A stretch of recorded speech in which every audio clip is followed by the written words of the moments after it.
اسمعي يا ايسو، لو سمحت بعد اذنك ما تقولش الكلمه دي تاني ابدا. من هنا ورايح انا اسمي مدام اسراء محمد علي ابراهيم المدبولي. ازاي انت هتقولي اسمك كله ما انا حافظه؟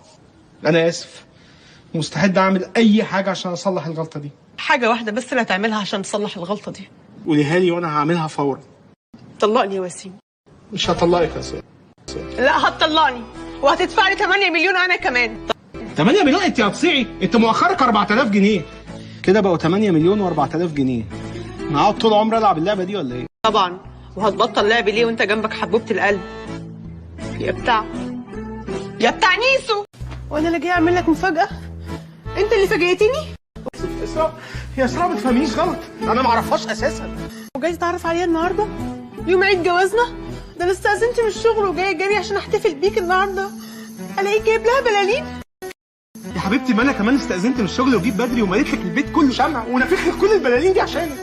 ودي مين اللي نفخ؟ والله العظيم ما انا، والله ما انا، ده كل حاجه في البيت عليها اسمك. ايسو ايسو ايسو.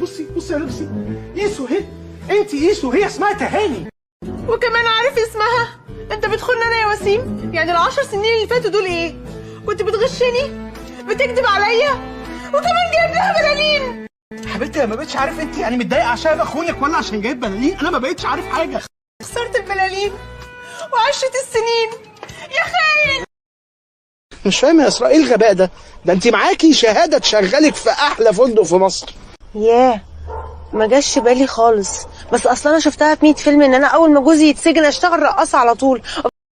انا اسفه يا ويسو، مش عارفه اتحكم في اعصابي خالص من يوم ما اتجوزت الست اللي بره دي، وانت متغير معايا قوي يا وسيم. من يوم ما اتجوزتها ايه؟ انا متجوزها بقالي 7 دقايق بالظبط، هتغير امتى يعني؟ ليه عملت كده يا وسيم؟ تتجوز عليا؟ تقسى عليا انا؟ تجرح قلب انا؟ ليه عملت كده يا حبه ليه؟ كان فين عقله؟ ظلمتك، مش قادر اسامح نفسي على اللي عملته فيكي، مش قادر اسامح نفسي على اللي عملته في الغلبانه اللي احنا خدعناها بره دي. ما تزعلش نفسك يا وسيم، انت اكيد كان قصدك خير وضحكت عليها عشان ترضي مراتك حبيبتك، مش كده؟ ده انهي شرع ده اللي بيقول كده؟ لا يا يسو، انا ما اقدرش ابات واحده تانية على ذمتي غيرك.